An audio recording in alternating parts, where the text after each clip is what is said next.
હવે તમે કિચનમાં હો અને કાચ ફૂટી જાય અને કોઈ બહારથી બૂમ મારે કે શું થયું? તો જનરલી આપણો જવાબ હોય છે કે ગ્લાસ ફૂટી ગયો. આપણે એવું નથી બોલતા કે મેં ગ્લાસ ફોડ્યો. તો મેં ગ્લાસ ફોડ્યો એ એક્ટિવ છે અને ગ્લાસ ફૂટી ગયો એ પોઝિટિવ છે.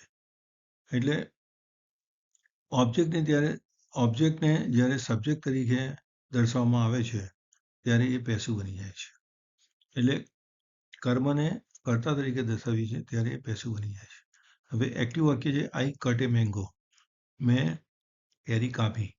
હવે એનું પેસિવ ફોર્મ થશે a mango is cut by me. મારા દ્વારા કેરી કપાઈ. હવે એક્ટિવમાંથી પેસિવ કરવાનું હોય તો ટુ બીનું યોગ્ય ફોર્મ વાપરવાનું વત્તા વર્બનું પાસ્ટ પાર્ટિસિપલ વાપરવાનું આવે છે. એટલે ટુ બીના ફોર્મ છે તો એમ ઇઝ આર, ભૂતકાળ હોય તો વોઝ વેર, ભવિષ્યકાળ હોય તો શેલ બી ને વિલ બી, અને પાસ્ટ પાર્ટિસિપલ વાપરીશું. હવે એક્ઝામ્પલ જોઈશું તેની પરથી ખ્યાલ આવી જશે. I read a book. A book is read by મી.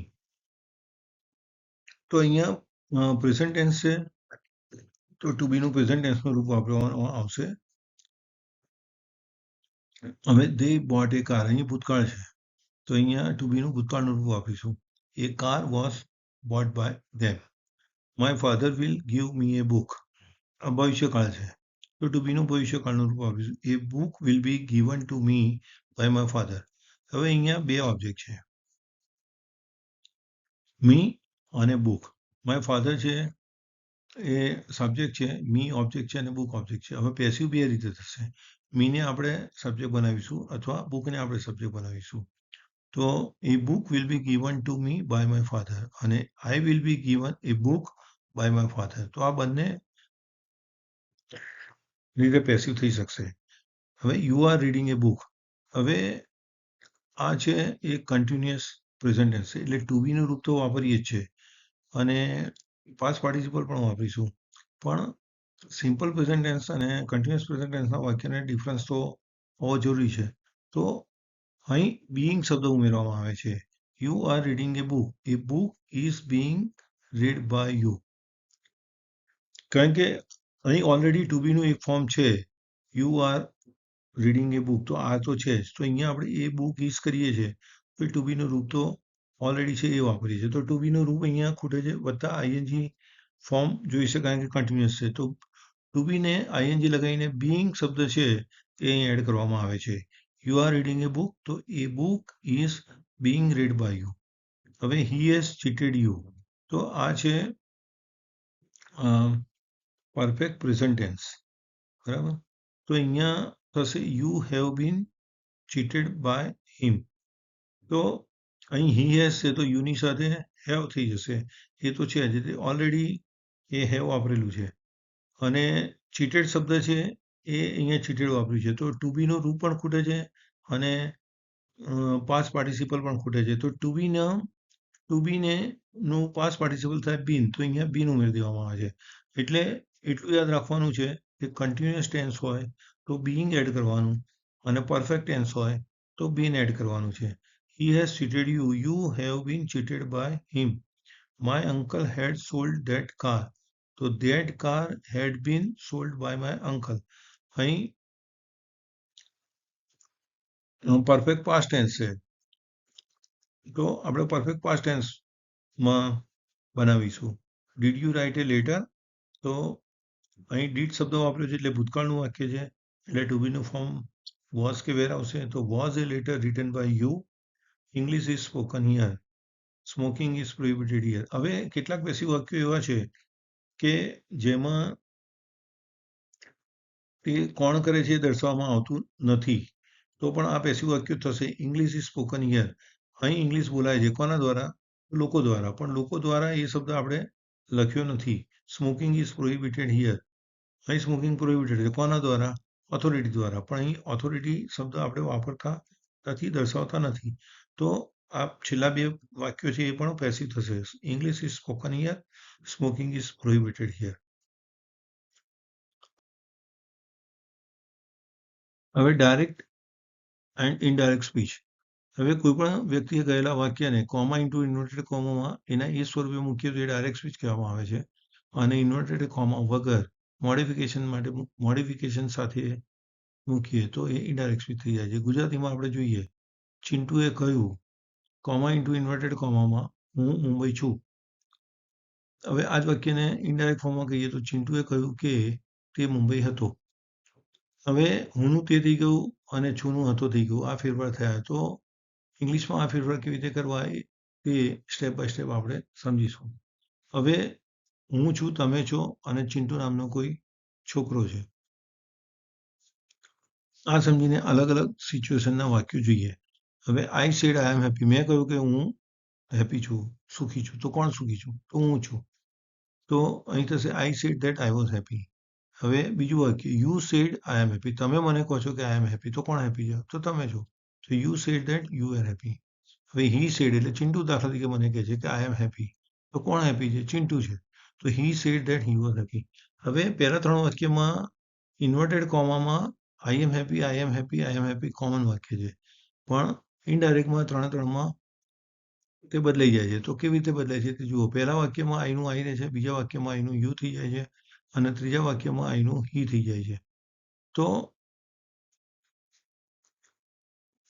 પહેલા વાક્યમાં આઈનું આઈ રહે છે કારણ કે બોલનાર આઈ છે. બીજા વાક્યમાં આઈનું યુ થઈ જાય છે કારણ કે બોલનાર યુ છે. અને ત્રીજા વાક્યમાં આઈનું હી થઈ જાય છે કારણ કે બોલનાર હી છે. તો આ નિયમ ખાસ યાદ રાખવાનો કે ફર્સ્ટ પર્સન એટલે કે આઈ અને વી એકોર્ડિંગ ટુ ધ સ્પીકર એટલે બોલનાર પ્રમાણે બદલાય. ફર્સ્ટ પર્સન બોલનાર પ્રમાણે બદલાય. હવે આગળ વધીએ. ચોથું વાક્ય, આઈ said to you, you are happy. મેં તમને કહ્યું કે તમે સુખી છો. તો કોણ સુખી છો? તો તમે છો. તો I told you that you are happy. હવે યુ સેડ ટુ મી. તમે મને કહો છો કે યુ આર હેપી. તો કોણ હેપી છે? તો હું હેપી છું. તો you told me that I was happy. બરાબર? તો હવે ચોથા અને પાંચમા વાક્યમાં યુ આર હેપી કોમન છે. પણ યુ કેવી રીતે બદલાય છે જુઓ. તો ચોથા વાક્યમાં યુનું યુ રહે છે અને પાંચમા વાક્યમાં યુનું આઈ થઈ જાય છે. તો જુઓ કે ચોથા વાક્યમાં યુનું યુ રહે છે કારણ કે સાંભળનાર યુ છે. અને પાંચમા વાક્યમાં યુનું આઈ થઈ જાય છે, સાંભળનાર આઈ છે. એટલે બીજો નિયમ એ છે કે સેકન્ડ પર્સન એટલે કે યુ એ હંમેશા સાંભળનાર પ્રમાણે બદલાશે. According to the listener. હવે છઠ્ઠું વાક્ય જુઓ, આઈ said to you he is happy. આપણે ચિંટુ વિશે વાત કરી છે કે મેં તમને કહ્યું કે હી ઇઝ હેપી. તો I told you that he was happy. બરાબર? તો અહીંયા હીનું ઈ રહ્યું. You said to me he was happy. તમે મને કહો છો કે હી ઇઝ હેપી એટલે ચિંટુની વાત કરતા હોય તો ચિંટુ. તો કોણ છે? તો ચિંટુનો ચિંટુ જ રહેશે. તો you told me that he was happy. તો અહીંયા હી ઇઝ હેપી જે છે તો હી આગળ બદલાતો નથી. તો થર્ડ પર્સન જે બી હોય, હી, સી, ઇટ અથવા ધે, તો તે ઇનડાયરેક્ટમાં બદલાશે નહીં. તો હવે આ નિયમ યાદ રાખવાના. I plus we according to the speaker. I અને વી ફર્સ્ટ પર્સન બોલનાર પ્રમાણે બદલાશે. You according to the listener second person હંમેશા સાંભળનાર પ્રમાણે બદલાશે. અને થર્ડ પર્સન એટલે કે હી, સી, ઇટ અને ધે નો ચેન્જ, તે બદલાશે નહીં. હવે આપણે જુદા જુદા વાક્યોનું સ્ટડી કરીશું. First, he said to his sons, you are lazy. હવે યુ સેકન્ડ પર્સન છે જે સાંભળનાર પ્રમાણે બદલાશે હિઝ સન્સ એટલે કે they. He told his sons that they were lazy. She said to me, Chintu is not present here today. હવે વર્તમાનકાળનું ભૂતકાળ કરવાનું. એ ઉપરાંત થોડાક શબ્દો ઇનડાયરેક્ટમાં ચેન્જ થાય છે. ધારો કે હિયર છે એનું ધેર થઈ જશે અને ટુડેનું ધેટ ડે થઈ જશે. એટલે વાક્ય થશે. અને ચિંટુ થર્ડ પર્સન છે એટલે ચિંટુનું ચિંટુ જ રહેશે, એમાં કોઈ ચેન્જ થશે નહીં. તો she told me that Chintu was not present there that day. હિયરનું ધેર અને ટુડેનું that day. Third, Sarika said to you, I shall return this books tomorrow.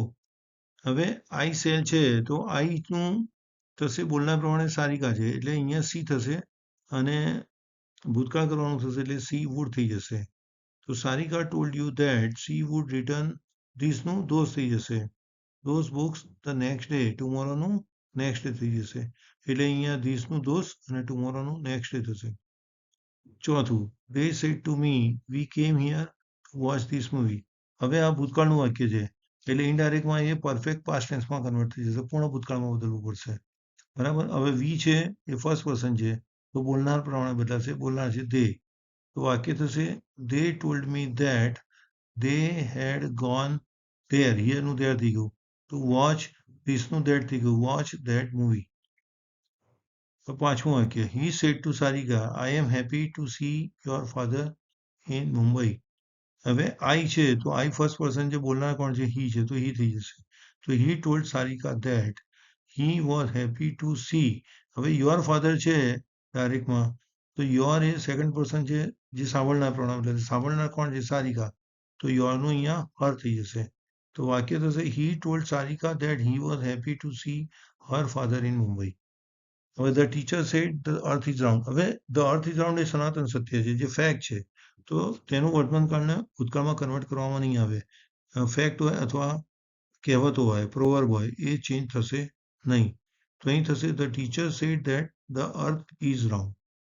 હવે સાતમું વાક્ય જે ક્વેશ્ચન છે, he said to me will you come with me. હવે જ્યારે ઇનડાયરેક્ટમાં કન્વર્ટ કરીશું ત્યારે પ્રશ્નાર્થ વાક્ય રહેશે નહીં, એ વિધાન વાક્ય થઈ જશે. તો અને હી આસ્ક મી, અહીંયા ઇફનો ઉપયોગ કરીશું આપણે. હી આસ્ક મી ઇફ. હવે યુ છે એ સેકન્ડ પર્સન છે, એ સાંભળનાર પ્રોનાઉન બદલાય. તો સાંભળનાર કોણ છે? આઈ છું, આઈ. તો આઈ અહીં મૂકવામાં આવશે. તો he ask me if I would go with him. તો અહીંયા પ્રશ્ન દૂર થઈ જશે અને સિમ્પલ વાક્ય થઈ જશે. He ask me if I would go with him. First sentence, I said to him have you finish your work. આ પરફેક્ટ પ્રેઝન્ટ ટેન્સ છે, જેને પરફેક્ટ પાસ્ટ ટેન્સમાં કન્વર્ટ કરીશું. યુ સેકન્ડ પર્સન છે, જે સાંભળનાર પ્રમાણે બદલાશે અને સાંભળનાર કોણ છે? તો હી છે. I asked him if he had finished his work.